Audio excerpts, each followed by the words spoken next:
Visitando também. Irmãos, abra sua Bíblia comigo, na primeira carta de Paulo aos Coríntios. Eu tenho pouco tempo aqui. Primeira carta de Paulo aos Coríntios, capítulo 11, versículo 17. Esse capítulo 11, inclusive, é o texto da nossa ceia, né? E nos últimos dias, meditando sobre essa mensagem, Deus colocou esse tema no meu coração. À mesa com Cristo, né? Ou seja, sentado à mesa com Cristo. No versículo 17 de 1 Coríntios 11, Paulo escreve assim: Nisto, porém, que vou dizer-vos, não vos louvo, porque vocês se reúnem não para melhor, e sim para pior. Nisso, porém, quero dizer-vos, não vos louvo. Quer dizer, vocês não são dignos de admiração nisto, porque vocês se ajuntam não para melhor, senão para pior. Amém. Nós vamos, Duane, deixar aí para as irmãs fazer a noite, tá? Pelo tempo. Meus irmãos, eu queria que você prestasse a sua atenção aqui. Tenho certeza que Deus quer falar com você nessa palavra. E hoje, nessa manhã, nós estamos aqui reunidos com o espírito de adoração para celebrar a ceia do Senhor. É por isso que esse tema, ele é tão propício e cabível na manhã, no dia de hoje. A mesa com Cristo, com o nosso Senhor. Na nossa vida, quando nós temos uma prioridade, uma meta na nossa vida, nós estabelecemos aquilo como um primeiro lugar. E nós buscamos, vamos atrás, e até que aquilo se realize, ou até que consigamos aquilo que estabelecemos, a gente não para de buscar. No reino de Deus, no reino espiritual, quando nós tratamos daquilo que os nossos olhos materiais não conseguem enxergar, é parecido essa mesma premissa, porque quando nós buscamos o que mais importa, e o que mais importa é a presença de Deus, quando nós buscamos o que mais importa nos alcança. Quando nós nos movemos no sentido espiritual, o mundo espiritual ele é revelado e nos alcança em todas as áreas da nossa vida. E estar à mesa com Cristo, queria, por favor, né, eu sei que as crianças aí é um pouco difícil de segurar, mas como a gente não está tendo a sala hoje, me ajude aí que eu tenho uma dificuldade de atenção muito grande. Então, se for possível, não se locomoverem, eu agradeço muito, em nome de Jesus. Estar à mesa com Cristo é mais do que um mandamento de Jesus. Nesse texto do apóstolo Paulo, de 1 Coríntios capítulo 11, ele vai dizer em um dos versículos, que foram palavras do próprio Cristo: fazer isto, em que, irmãos? Em memória de mim. E a ceia do Senhor faz parte de um privilégio que eu e você temos e gozamos quando somos salvos pelo Senhor Jesus Cristo, passamos pelo batismo nas águas. E aí, nessa doutrina que temos, né? Não que isso foi estabelecido na Bíblia, mas essa doutrina que nós temos de ser batizado para participar do corpo de Jesus, isso é um privilégio que a gente tem, porque a gente pode participar de um banquete que Jesus nos oferece. Por favor, deixe sua atenção aqui em mim. E quando nós participamos desse símbolo do corpo de Jesus, que é o pão, e esse suco de uva que simboliza o sangue de Jesus, a gente recebe vigor, a gente recebe cura, a gente recebe libertação, a gente recebe alegria, muito mais do que uma alegria passageira, a gente recebe uma alegria espiritual, e esse é o privilégio que nós temos. E isso é o que mais importa nas nossas vidas, porque diz respeito à presença de Jesus sobre as nossas vidas. É estranho quando a gente lê esse versículo do apóstolo Paulo, e eu não sei se você já parou assim de forma concreta para analisar esse capítulo 11 de 1 Coríntios, porque chega a ser até pesado o que Paulo vai dizer aqui. Nisto eu não estou louvando vocês, porque vocês estão se reunindo mais para o mal do que para o bem. Quer dizer, as reuniões de vocês, os cultos que vocês estão fazendo, as ceias que vocês estão celebrando, está fazendo mais mal do que o bem. Quer dizer, todos os cultos que eles celebravam, estava trazendo mais problemas do que solução. Quando eles estavam se reunindo ali naquela igreja em Corinto, estava trazendo mais morte do que alívio, estava trazendo mais condenação do que cura para a alma deles. E era algo que era recorrente ali nos dias daquela igreja que estava situada em Corinto. E pensando aqui nessa palavra, o Espírito Santo me constrangeu muito no meu coração, porque essa é uma verdade, é o que o apóstolo Paulo está falando aqui. Porque é possível a gente se organizar enquanto igreja, e mesmo assim não ser uma igreja bíblica. É possível a gente ter cultos que de alguma forma nós sintamos uma alegria, mas é um arrepio muito mais às vezes humano do que um arrepio espiritual, algo que vai no nosso interior e não alcança o nosso espírito, e mesmo assim nós não sermos uma igreja bíblica e não cumprimos o propósito de Deus enquanto a igreja que Jesus estabeleceu. É isso que estava acontecendo justamente aqui em Corinto. E apesar de muitos estarem se reunindo ali naquela igreja, e muitos momentos estavam marcando a vida deles, eles estavam se reunindo para o mal e não para o bem. E pensando nisso aqui, às vezes isso é maravilhoso, né? Numa manhã como essa, uma Cris até elogiou, e é uma bênção, né? Nós nos reunirmos e trazermos muitas pessoas para ouvirem a palavra de Deus, serem tocadas pelo Espírito Santo, mas isso não é o objetivo final da igreja, simplesmente reunir pessoas, não. É isso que o apóstolo Paulo vai nos dizer, que nós precisamos entender qual é o sentido de ser igreja, nós precisamos entender qual é o sentido de estar assentado com Cristo à mesa. Entenda, todas as vezes que eu falar à mesa, é estar na presença do Senhor, sendo igreja, e a igreja bíblica, uma igreja que cumpre o propósito que Ele estabeleceu na sua palavra. Mas preste atenção nisso aqui que eu vou dizer para você. Em nenhum momento, e eu sei disso, e que Deus em todos os momentos que meu coração pensar sobre isso, que Ele me livre disso. Eu sei que eu jamais serei um perfeito pastor. Na verdade, eu sou um imperfeito pastor para uma igreja que é imperfeita. Porque você é um ser humano e eu também sou um ser humano. Mas a mesma medida e proporção que você, os irmãos, enquanto igreja, é uma igreja perfeita para um pastor imperfeito, porque à medida que vocês, à medida que os irmãos, eu convivo com os irmãos são usados por Deus para trabalhar o meu caráter, para trabalhar na minha vida, para trabalhar na minha humildade, da mesma forma eu sou um perfeito pastor para uma igreja imperfeita, porque Deus sempre vai me levantar para cumprir e levar você para viver o querer que Ele tem para a sua vida. Entenda isso que eu estou dizendo para você. Mas, irmãos, as reuniões lá de Corinto estavam produzindo mais morte, mais uma desconstrução do que uma edificação em Cristo. Uma das provas, inclusive, está no versículo 20 desse mesmo capítulo que a gente leu. Que Paulo vai dizer: quando vocês se reúnem, não é para comer a ceia do Senhor. A reunião que estava acontecendo lá em Corinto não era uma reunião de comunhão. Não era uma reunião que todos estavam no mesmo propósito, não. Era uma reunião que eles estavam se reunindo para satisfazer mais a necessidade carnal, porque eles estavam comendo e não esperavam uns pelos outros, porque a ceia ali, naquele tempo, hoje a gente celebra a ceia uma vez no mês, né? Um costume que a gente adotou ao longo dos anos, mas na igreja apostólica, no início da igreja, era todo culto eles celebravam a ceia do Senhor, todo culto eles relembravam o sacrifício, e o momento da ceia era o momento onde eles comiam mesmo, se alegravam, né? E por causa da cultura da época, tomavam vinho e assim por diante.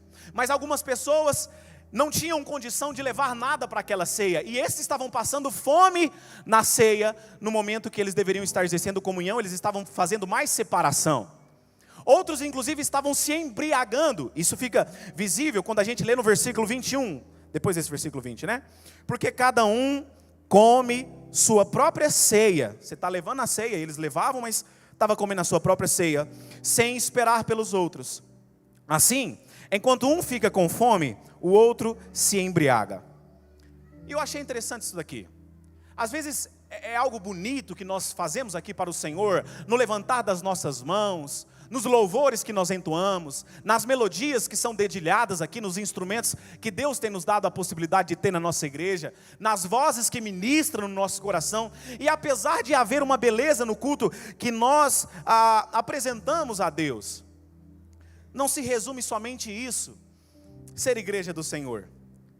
Às vezes a gente coloca a nossa melhor roupa, como nós fizemos aqui essa manhã, se arrumamos, porque a gente não está indo se encontrar com um ser humano qualquer. Nós viemos aqui essa manhã nos encontrar com o nosso Senhor, com o nosso Criador. É por isso que a gente faz o melhor, porque é para Deus.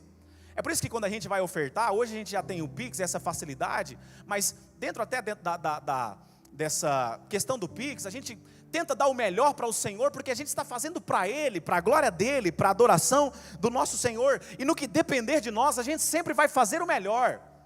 A nossa ideia, inclusive aqui de reforma nessa igreja, é justamente de fazer com excelência para o Senhor, servindo uns aos outros. E em nome de Jesus, Deus vai continuar levantando aqui nesse lugar pessoas dispostas a servir. Mais pessoas vão se engajar no serviço cristão, em nome de Jesus. E a gente vai continuar servindo com excelência, porque a gente faz para o nosso Deus.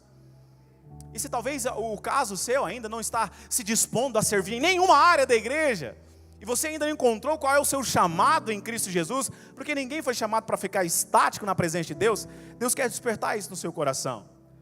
Apesar então dessa beleza no culto, escute isso que eu vou te falar, porque isso, infelizmente, tem roubado muitos corações nos nossos dias. Gente que está mais interessado na beleza do culto, no entretenimento do culto, do que no verdadeiro objetivo final do culto. E a nossa real intenção, a nossa prioridade não é nem a beleza, nem o entretenimento. O entretenimento é bom, causa até uma alegria no nosso coração, mas esse não é o objetivo. Reunir, como eu disse agora há pouco, é bom, mas não é o objetivo final. Estar junto, vivendo em comunhão, é maravilhoso. Mas, inclusive, essa questão do viver em comunhão, se não estivermos debaixo de um mesmo propósito, será inútil. Nós vamos incorrer nesse erro que estava em Corinto, 1 Coríntios, capítulo 11, versículo 17. A reunião de vocês vai fazer mais mal do que bom. Porque na verdade, irmãos, viver em um lugar e não estar debaixo de um mesmo propósito, vai nos levar ao pecado. Vai nos levar à separação. Era isso que estava acontecendo em Corinto, uma divisão. Inclusive nessa primeira carta que o apóstolo Paulo escreve, o apóstolo Paulo é muito enfático e até incisivo em algumas colocações, em falar para a igreja, olha, para de divisão no meio de vocês, para de criar grupos no meio da igreja, porque eles estavam no mesmo lugar, reunindo para adorar a Deus, mas com visões diferentes, com um propósito diferente, e aí é que é o pecado. Sabe por quê? Porque quando a gente não está debaixo de uma mesma visão, no mesmo propósito, a primeira coisa, a gente não vai se engajar em nada, a gente não vai se envolver em nada na igreja. E aí a gente vai começar a achar defeito em tudo. E o problema da gente começar a achar defeito em tudo é que a gente vai incorrer em um pecado. E qual pecado é esse? É o pecado da crítica. É o pecado de desprezar aquilo que tem sido feito para a nossa edificação, para o nosso crescimento, para que a gente possa desenvolver uma vida mais profunda com o nosso Deus, até no sentido de intimidade, porque a gente não está caminhando debaixo de uma mesma visão. E a crítica por si só, a crítica vexatória, a crítica que menospreza, ela por si só já é pecado. Mas o interessante é que quando a gente passa a carregar um coração crítico, por não estar caminhando debaixo de uma mesma visão, de um mesmo propósito, é que a gente vai incorrer em um estado de frieza, de apatia e de marasmo espiritual. A gente vai ficar sem fazer nada, estático, parado, num sentido espiritual, não literal, mas sentados, e alguns até deitados, sem se mover, porque não fazem parte do mesmo propósito, não estão debaixo de uma mesma visão. E sabe qual que é o perigo da frieza, irmãos? Que muitos, infelizmente, no nosso meio, a nossa igreja não vai ser marcada por isso, em nome de Jesus, mas no meio da igreja de Cristo na terra, é que tem perdido a sensibilidade da voz de Deus. E quanto mais frieza vai entrando no meu coração, e eu vou perdendo a sensibilidade da voz de Deus, o que vai acontecendo comigo? Eu vou me afastando de Deus. Irmão, escute isso que eu vou te falar. Sabe, às vezes a gente fala aqui e prega sobre isso, fala sobre isso, irmãos, vamos nos engajar, vamos estar presentes. Mas olha, o beneficiário final não somos nós que falamos isso. Quando eu falo para a igreja, enquanto pastor da igreja, irmão, se envolva no trabalho do Senhor aqui neste lugar, o beneficiário final não sou eu. Primeiro, é Deus quem é glorificado, mas o beneficiário final é você mesmo, porque você se aproxima de Deus. E quanto mais envolvido eu estou com as coisas do Senhor, mais envolvido eu estou com o Senhor das coisas. Quanto mais envolvido, quanto mais engajado eu estou no trabalho do Senhor, mais envolvido eu estou com Ele, porque é impossível eu dizer que eu ando com o Senhor, que eu tenho vida com Deus, e não demonstrar isso através das práticas. E é isso que o apóstolo Paulo está falando aqui nessa primeira carta aos Coríntios. Irmãos, grave isso que eu vou te falar. A essência do cristianismo é servir. Jesus mesmo foi enfático em dizer: o Filho do Homem não veio para ser servido, mas para servir. A essência do cristianismo, irmão, é servir. Sabe por quê? Porque quanto mais eu sirvo, mais parecido com Cristo eu vou me tornando. Sabe qual é a essência de Jesus? Humildade. Humildade. Ele subiu como um cordeiro mudo, sem direcionar nenhuma palavra. Jesus tinha o poder de parar com tudo aquilo, de somente direcionar a palavra, como ele fez, inclusive, em outros momentos, de falar, Senhor é o Cristo? Sim, as pessoas caíram. Ele tinha poder, mas ele foi humilde para cumprir o propósito. E nós fomos chamados a ter essa mesma essência de Cristo dentro de nós, humildade. É o que tem faltado em muitos corações. Era a arrogância que estava no coração da igreja de Corinto. Não tinha humildade. Cada um buscava o seu próprio interesse e estava fazendo mais mal do que bem. Isso fica nítido, inclusive, essa questão de parecer com o Senhor, na carta que Paulo vai escrever aos Efésios, capítulo de número 4, a parte B, parte final do versículo 13. Até que cheguemos à maturidade, atingindo a medida da plenitude de Cristo. Paulo aqui nesse trecho está tratando sobre os propósitos de ser igreja, de viver como igreja. Versículos anteriores ele vai falar, Deus mesmo deu uns para apóstolos, mestres, para edificação. Aí nesse versículo 13, a parte final, ele diz, até que cheguemos à maturidade, atingindo a medida da plenitude de Cristo. Sabe por quê? Porque quem é maduro em Cristo Jesus, entende que servir não me torna menor do que ninguém. Muito pelo contrário, me faz ser mais parecido com Jesus e cumprir o meu sentido enquanto propósito na igreja, na terra.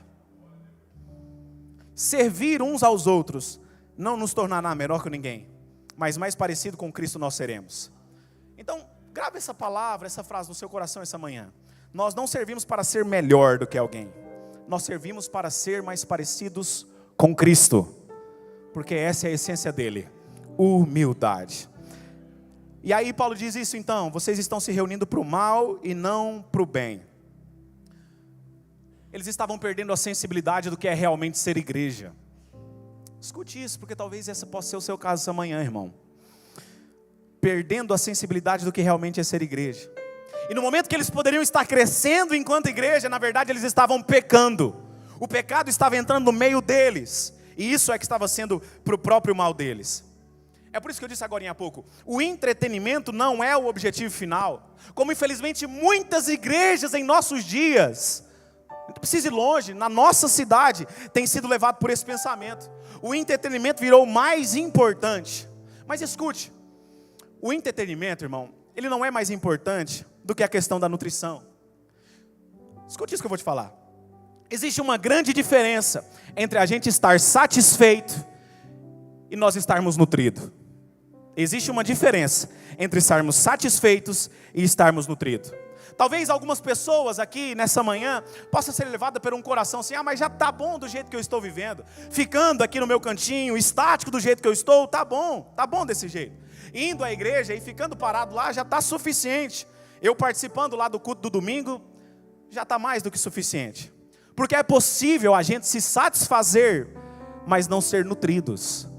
Mas eu creio, e foi essa palavra que o Senhor Jesus ordenou, quando colocou no meu coração e me fez meditar nela, que essa manhã, é uma manhã que o Senhor Jesus quer nos despertar para nos colocar à mesa com Ele. Para não sermos somente entretidos com algo passageiro, mas alcançarmos uma nutrição que alcança o nosso espírito. À mesa com Cristo. E o mais importante da questão da nutrição é que ela não passa. O entretenimento, a satisfação, ela passa. Quer ver? Eu vou te dar um exemplo. Você pode sair daqui, nós vamos ter o almoço agorinha, né? Algumas pessoas, talvez alguém, né? Não vou comer almoço não, vou guardar esse almoço aqui para a noite. Eu vou comer um sanduíche, né? Vou lá pegar um...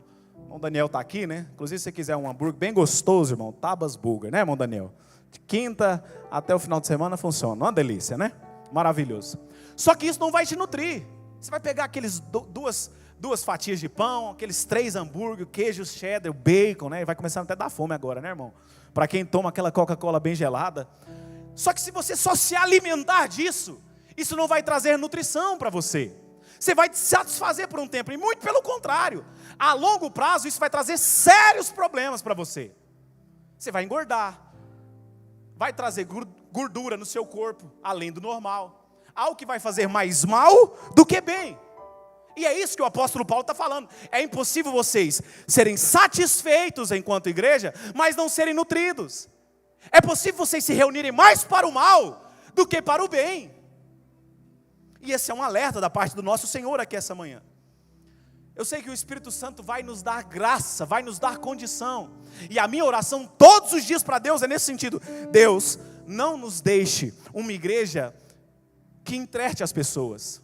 Uma igreja que vai somente satisfazer o desejo das pessoas, não. Mas nos faça uma igreja que vai trazer nutrição para a alma das pessoas. Será que você pode levantar uma das suas mãos, irmãos? E no momento aqui, direcionar essas palavras a Deus e pedir: Deus, nos ajude a ser uma igreja que possa nutrir, ó Pai. Aleluia. Sabe por quê, irmãos? Quanto mais nutrido você for, mais saudável você será. Quanto mais nutrido você for, mais curado você vai ser. Mais cura você vai ter para compartilhar com outras pessoas, porque você tem reserva, você tem nutrição. Dias para trás, está ali a doutora Priscila, né? Minha nutricionista, tô chique, irmão. Comecei a fazer uma dieta, e eu estava com a alimentação toda errada, né? Ainda não estou seguindo 100% assim não, mas vou chegar lá. Mas o interessante da nutrição é que ela, se alimentar bem, em todos os sentidos, ela vai trazer só benefícios para você. Só benefícios. É lógico que a gente não vai ter aquele prazer, né, de comer todas aquelas bobeiras que a gente gosta, né, irmão? Mas vai trazer somente benefícios, e assim é no sentido. A ceia do Senhor, que a gente vai participar daqui a pouquinho, ela tem como objetivo principal nutrir. Só que o problema que o apóstolo Paulo aqui está apontando, e aí no versículo 29 ele vai dizer isso: pois quem come e bebe, sem discernir o corpo do Senhor, come e bebe para a sua própria condenação. É isso que a ceia de Corinto estava trazendo a eles. Ao invés de trazer alívio, trazia condenação. E no versículo 30, ele vai dizer: por isso, quer dizer, porque vocês não entendem o motivo de estar junto, não estão entendendo qual é a importância, há entre vocês, eu queria que você gravasse isso, porque em rápidas palavras eu vou sintetizar essa parte final do versículo 30. Há entre vocês muitos fracos, muitos doentes, e vários já dormiram. E eu acho interessante essa expressão que ele usa aqui do grego, dormiram. Não é num sentido de estar, que ele usa inclusive para os tessalonicenses, né, que estava até não acreditando mais na ressurreição. Não é no sentido de ter passado dessa vida material para a vida eterna. Esse dormiram aqui é no sentido de apatia espiritual. Eles já estavam com as suas mentes cauterizadas, eles estavam em um sono profundo. E o problema é que eles não estavam vendo a gravidade da situação que eles estavam vivenciando.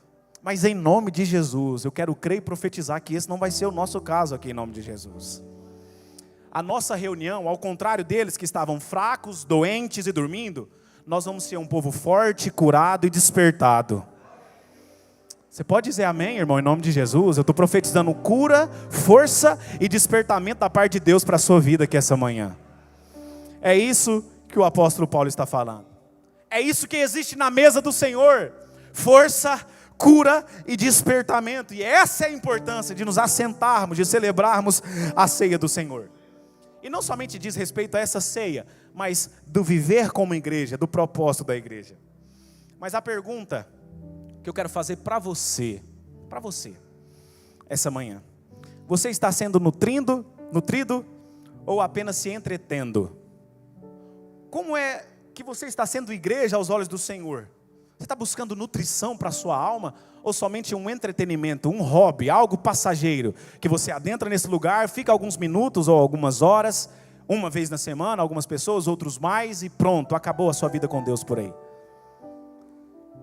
Esse é o momento, irmão, específico para isso, para nós avaliarmos como está o nosso caminho diante dos olhos de Deus. E nos minutos que a gente tem aqui, eu quero falar rapidinho dessas 3 mesas que a Bíblia nos apresenta. E a primeira delas está narrada lá no Salmo 113, versículos 7 e 8. É a mesa de honra para os miseráveis. O salmista vai dizer: ele levanta do pó o necessitado e ergue do lixo o pobre. Quer dizer, Deus busca o homem na miséria. Deus pega o homem lá no meio do lixo. Aí continua o versículo 8: para fazê-los sentar-se com os príncipes do seu povo. Irmão, olha que verdade maravilhosa essa que o salmista nos fala. Deus te encontrou, e eu quero te lembrar aqui essa manhã, Deus te encontrou na sua miséria. Aleluia, glória a Deus, aleluia. Deus te amou, você no meio da sua miséria, no meio do seu lixo, no meio da sua podridão. Ele foi lá e com a graça revelada em Cristo Jesus, Ele te alcançou e não somente estendeu a mão para você, mas pegou na sua mão e levou de volta para as mãos do seu Pai, porque você estava irreconciliado, mas Ele te reconciliou com o seu Deus. E são muitas misérias que muitas vezes nós nos inserimos, a miséria do nosso pecado, daquele pecado de estimação que muitas vezes nós cultivamos. A miséria da angústia emocional, que vem dia e passa dia, mas continuamos da mesma forma. Todos nós aqui, em diferentes sentidos, nascemos dentro de alguma, no meio de alguma miséria. Mas Jesus já te tirou de lá, meu irmão. É por isso que a gente precisa nos apropriar, como o pastor Luiz gosta de falar, não tomar posse, que é algo passageiro, mas nos apropriar da condição de não aceitar a miséria que muitas vezes Satanás está nos empurrando. Ele me tirou da minha miséria, Ele me tirou do meu lixo, Ele me tirou do meu pecado. Aleluia, glória a Deus, eu sou livre. A gente cantou agorinha, O sangue me livrou. Talvez, irmão, algumas pessoas que estão aqui já estão com a vida assim destruída, em um sentido emocional. Mas essa manhã aqui, Jesus quer buscar você e te colocar assentado à mesa com Ele. Aleluia, glória a Deus. E o salmista inclusive vai usar a expressão dos príncipes, Ele pega a gente da nossa miséria, lá do meio do lixo, e nos faz assentar com os príncipes, quer dizer, numa posição honrada. Irmão, Deus te tirou da sua miséria para te colocar em um lugar de honra. Você pode dar glória a Deus por isso? Aleluia. Sabe o que é melhor de tudo? É que esse convite, essa posição de Jesus nos colocar à mesa, não é algo que nós vamos comprar. E eu queria que você gravasse essa frase no seu coração. É um convite que é dado para nós e não é um ingresso que tem que ser pago. E glória a Deus, porque a gente não tem condição de pagar a honra que é poder estar assentado à mesa com o nosso Senhor. Não temos condição, mas Ele nos faz o convite. O convite é dado, basta receber. Eu quero me assentar com o meu Senhor. E é interessante a questão do ingresso, porque o mérito seria nosso, Eu comprei, eu paguei, então o mérito é meu. Mas é justamente por um convite que Ele nos faz assentar à mesa, para que a glória e a honra seja dEle. O mérito sempre será do nosso Senhor. E eu queria que você entendesse isso essa manhã. A graça essa manhã te convida a sair da miséria e te assentar à mesa. Mas, analisando ainda, qual é esse convite que Jesus nos faz? Jesus nos narra uma parábola que em especial Mateus e Lucas falam. Mateus vai narrar no capítulo 22 de Mateus. Lucas no capítulo 14, é a mesma parábola, a parábola das bodas. Lucas dá algumas informações a mais do que Mateus.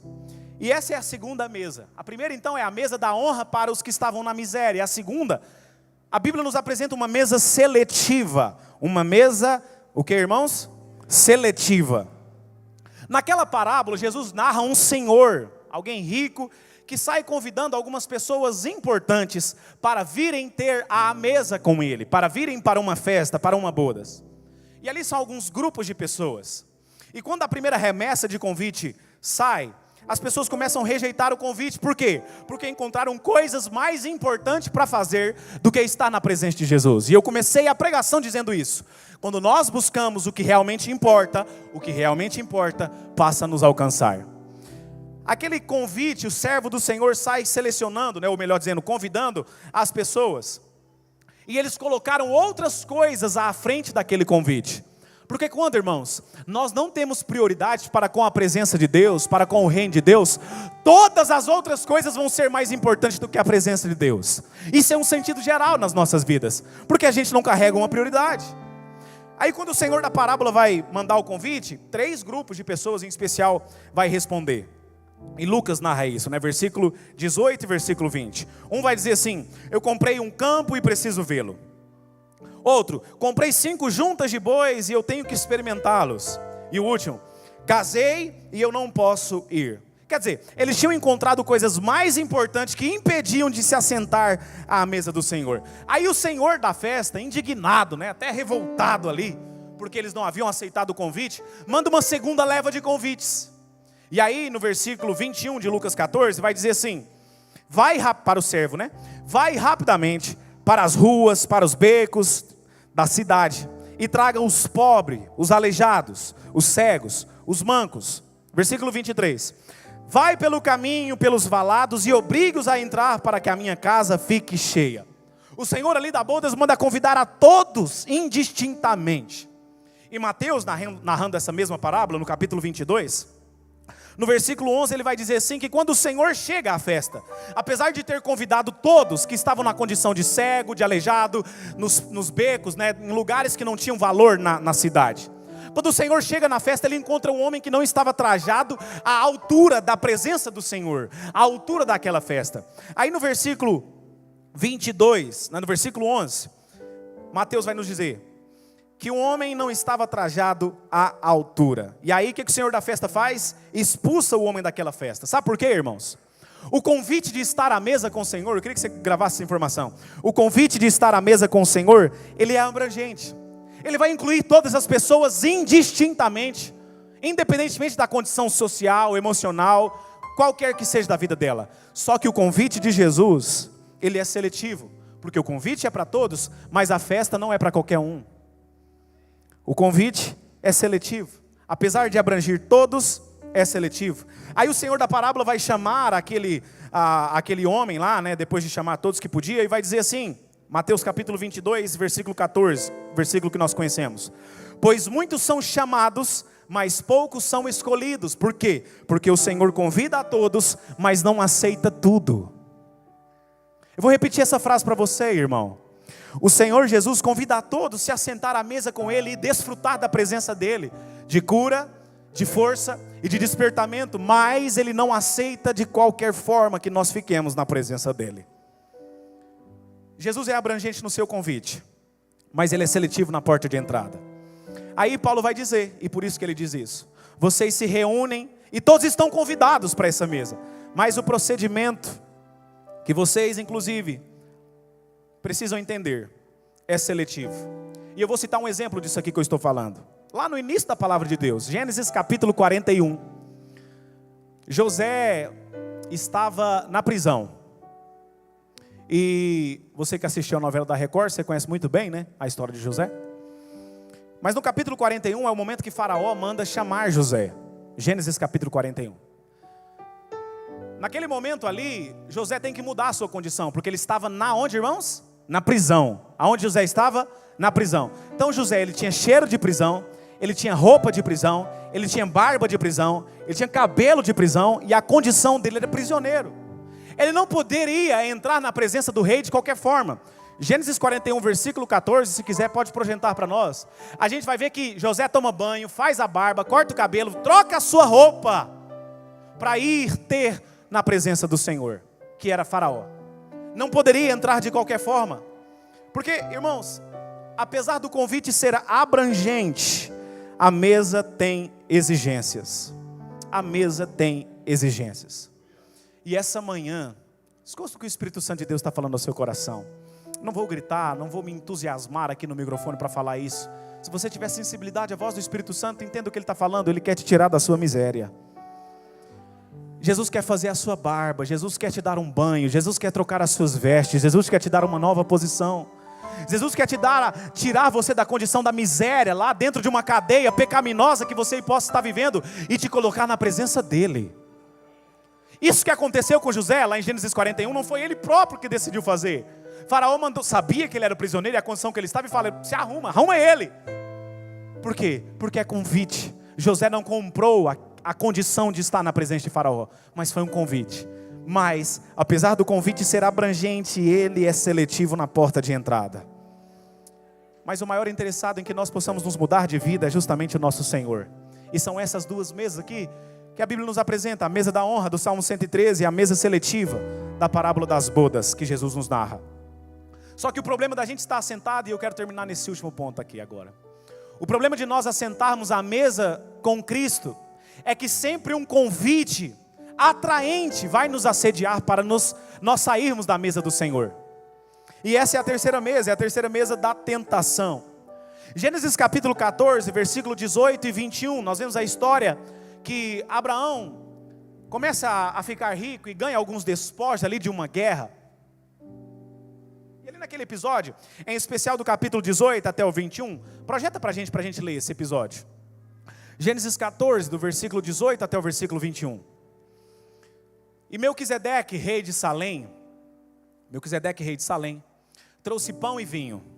Ele era sacerdote do Deus Altíssimo. Ele abençoou Abrão e disse: Abrão, seja abençoado pelo Deus Altíssimo, que criou os céus e a terra. E bendito seja o Deus Altíssimo, que entregou os adversários de você nas suas mãos. E Abrão deu a Melquisedeque o dízimo de tudo. Então o rei de Sodoma disse a Abrão: dê-me as pessoas. Tem alguma versão que vai dizer, inclusive, dê-me as almas e fique com os bens para você. Aqui são dois reis disputando a atenção de Abrão. E para essa mensagem fazer sentido geral, você precisa entender essa conclusão, então não tire a atenção aqui de mim, por favor. Dois reis disputando aqui a atenção de Abrão. E um convite é para ele se assentar numa mesa que tinha pão e vinho, e a outra no rei de Sodoma. Esse rei lá de Salém chamava-se Melquisedeque. Salém, inclusive, significa paz do hebraico. Shalem. Deu, inclusive, esse mesmo lugar onde era Salém, foi aonde foi a ser construída, edificada a cidade de Jerusalém. Do hebraico é Yerushalem, a cidade da paz. Esse rei faz um convite para Abrão, que não tinha tido seu nome ainda mudado, né? Era Abrão, se tornaria Abrão. E convida sob debaixo de uma bênção, né? Por que Melquisedeque fala para Abrão? Bendito seja Abrão, quer dizer, abençoado seja Abrão, pelo Deus Altíssimo. A expressão usada aqui do hebraico, que é usada pelo rei de Melquisedeque, é Elohim. Elohim é aquele que está acima de tudo e de todos. É por isso que ele termina o versículo dizendo: aquele que criou os céus e a terra. E o rei Melquisedeque, rei de Salém, serve pão e vinho para Abrão. E em resposta a esse convite, a essa ação de Melquisedeque, o que Abrão faz? Ele dá o dízimo de tudo. Por favor, presta atenção aqui. Ele entrega tudo que ele tinha. Ele dá o dízimo de tudo que ele havia sido abençoado da parte de Deus. Quer dizer, ele deixou ali, junto a Melquisedeque. Mas nesse inteirinho aparece um outro rei, chamado Bera. Bera era rei de Sodoma. E eu quero só, para você entender o que eu vou dizer aqui agora. Quando a gente fala em Sodoma, o que vem na sua mente? Vou falar a primeira palavra aí. Prostituição, pecado, o que mais? Anarquia, né, irmão? Anarquia. Quando a gente fala sobre Sodoma, é a prefiguração de uma maldição, de um lugar depravado, sem a bênção de Deus, sem a santidade que acompanha aqueles que servem a Deus. Esse rei Bera era rei de Sodoma. E aí, a proposta desse rei é assim para Abraão: me dê as pessoas e fique com todo o dinheiro.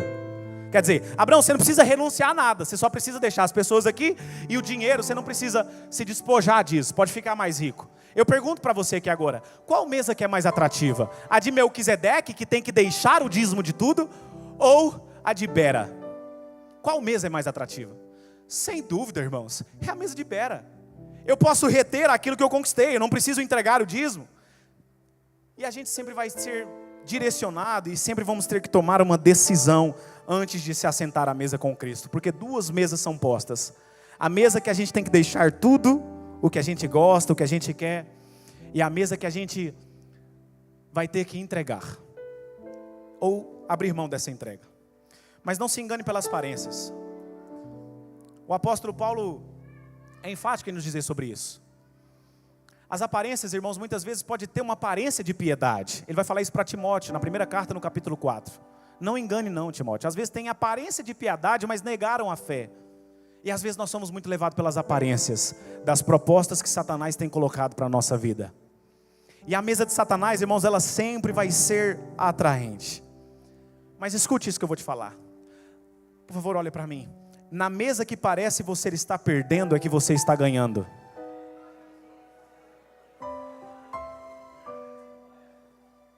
Ah, irmão, me ajuda a pregar essa manhã. Toda renúncia que nós fazemos diante de Deus, ela não passa invisível aos olhos do nosso Senhor. A mesa que parece que nós estamos perdendo, deixando, entregando ao Senhor, é justamente a mesa que nós estamos ganhando. Jesus, ele disse isso em Mateus capítulo 16, versículo 25, e disse: pois quem quiser salvar a sua vida, o que vai acontecer? Irá perder. Mas quem perder a vida por minha causa, vai ganhar. vai encontrar. A pergunta que a gente precisa fazer a nós mesmos e sermos honestos na resposta a essa pergunta: a mesa que eu estou assentando, por favor, grave essa última pergunta que eu vou te fazer.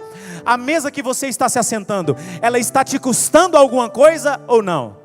Ela não está te custando nada, pelo contrário, você está ganhando nela. Porque se você não estiver deixando nada na mesa que você está se assentando, talvez não seja na companhia de Cristo que você esteja se assentando. E essa palavra precisa ser suscitada no nosso coração, irmãos. Não tenha dúvida no seu coração essa manhã, porque a melhor mesa é a mesa que nós entregamos, mas lá na frente a gente recebe da mão do Senhor da mesa. Aleluia, glória a Deus por isso. Aleluia. E apesar da gente muitas vezes até pregar sobre a prosperidade que vem da presença do Senhor, nós não vamos nos limitar aqui nesse recinto jamais em pregar somente da mesa que te enriquece, somente da mesa que te satisfaz, não. Nós vamos pregar da mesa que tem renúncia, da mesa que nós precisamos pagar um preço, mas é o próprio Senhor quem nos serve. Fica de pé nesse momento em nome de Jesus.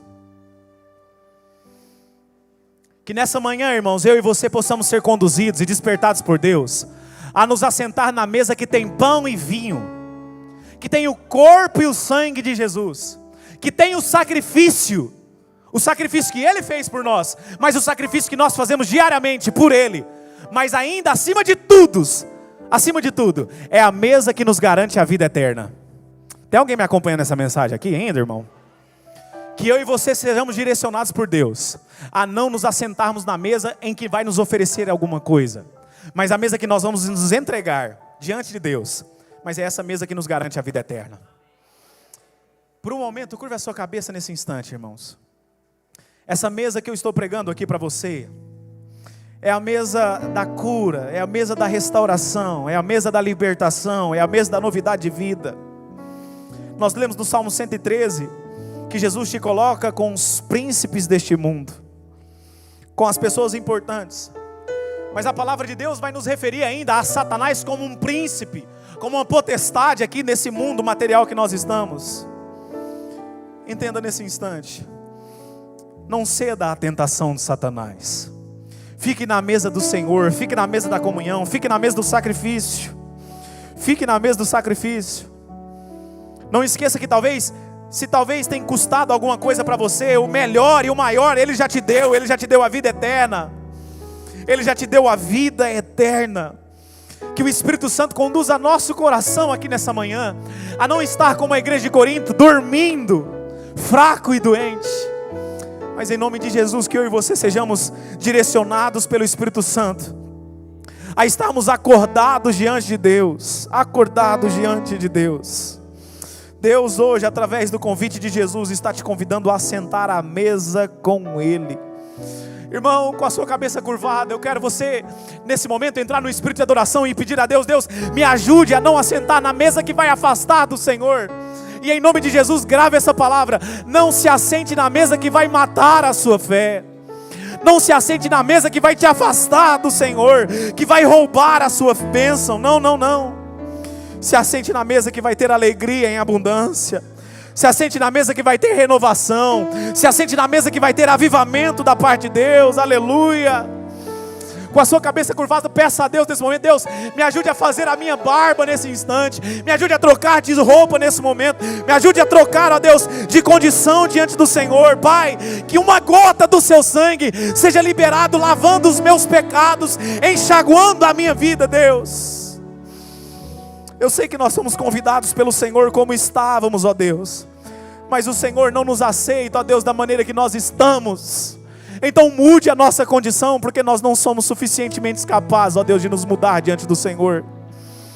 Apesar de sermos convidados como estávamos, ó Deus, mude a nossa condição atual. Faça, Senhor meu Deus, assim como Jesus disse à igreja de Laodiceia, nos dê um colírio, ó Deus, dos nossos olhos, abrindo a nossa visão. Mude as nossas vestes e coloque vestes brancas, ó Deus, para nos estar, ó Deus, todos os dias na sua presença, diante à mesa do Senhor. Pai, que sejamos impelidos em um mesmo propósito de ser igreja, em discernir o corpo do Senhor. não somente, ó Deus, o corpo que nós participamos através do pão, que não é esse corpo que a sua palavra nos diz, mas o corpo que é a igreja do Senhor, de amarmos uns aos outros, de entender qual é o verdadeiro corpo, que é o meu irmão, Pai, o corpo do Senhor, Jesus, que Paulo nos fala, que sejamos Espírito Santo de Deus, condicionados a esse entendimento, a fazer juízo, a discernir o verdadeiro corpo, que é a igreja do Senhor, sendo o Senhor mesmo o cabeça desse corpo. Espírito Santo de Deus, essa é a minha oração, esse é o meu pedido. Nos dê colírio essa manhã, Pai. Nos dê colírio essa manhã, Jesus. Nos dê vestes brancas essa manhã, Jesus.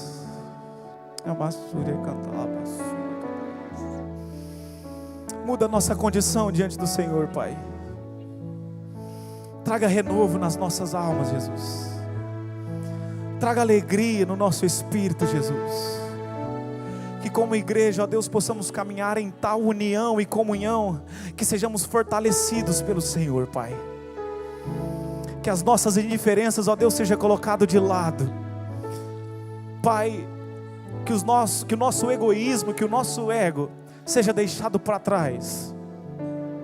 Nos ajude a ser uma igreja, Deus, que tenha o Senhor enquanto essência, Deus, e ver qual é o corpo real, que é o nosso irmão. Nos ajude a discernir o corpo do Senhor, em nome de Jesus, Pai.